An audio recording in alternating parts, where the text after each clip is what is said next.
सब सोच रहे थे कि अमेरिका की फौज हटे तो इनको हम दिखाएं, और यहां बैठे तालिबान सोच रहे हैं कि ये योगी मोदी हटें और हम इनको मजा चखाएं।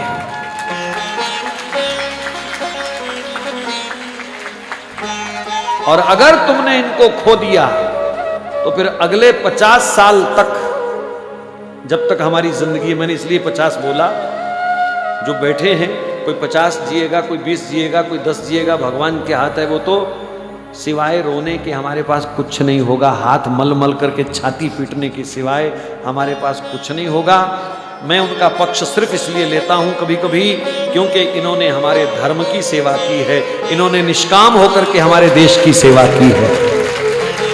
ये वंशवाद को लेकर के नहीं लड़ रहे, इन्होंने अपने बच्चों के नाम एफडीआं नहीं कराई हैं, इन्होंने कोई अपने 800 करोड़ के बंगले नहीं बनाए हैं, इन्होंने कोई इत्र की फैक्ट्रियां भी नहीं लगाई हैं।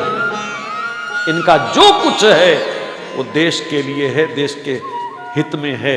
एक प्रधानमंत्री की मां और 10 बाई 10 के कमरे में रहती हो तो उस बंदे के तो चरण धो के पीने चाहिए हिंदू समाज को।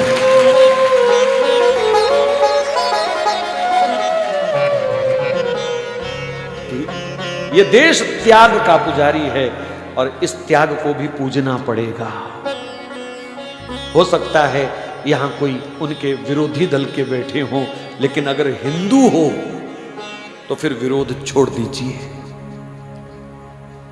बनता ही नहीं है विरोध करना भैया, किसी भी एंगल से विरोध बनता ही नहीं है। वर्तमान समय तो कहता है एकजुट होकर के आंख बंद करके समर्थन करो। बस जो मेरे देश के साथ खड़ा है, जो मेरे धर्म के साथ खड़ा है, जो रामकृष्ण के साथ खड़ा है, जो गाय माता के साथ खड़ा है, हमको उसी के साथ खड़े होना है। बस बात खत्म।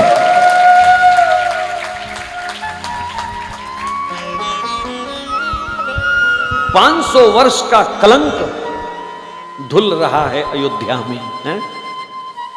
और फिर भी हम दूसरा कोई चिंतन दिमाग में लाएं तो ये बदकिस्मती के सिवाय और कुछ नहीं है। ये देश राम का है, ये परिवेश राम का है, और जो राम का सम्मान करे उनका सम्मान हमको करना ही चाहिए हर हालत में। कोई दूसरी राय नहीं है, बात खत्म। देश सुरक्षित है इन हाथों में और इन्हीं हाथों में रहना चाहिए, बात खत्म। बस हम तो एक ही प्रार्थना कर रहे हैं कि जब चाय वाला जाए तो गाय वाला आए, बस।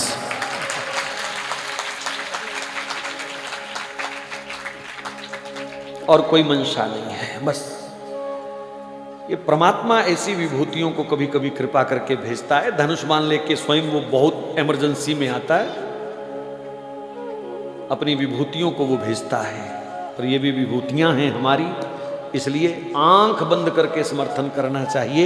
ये मेरा आपको व्यक्तिगत सुझाव है, बस, और कुछ नहीं है। ये व्यक्तिगत सुझाव है।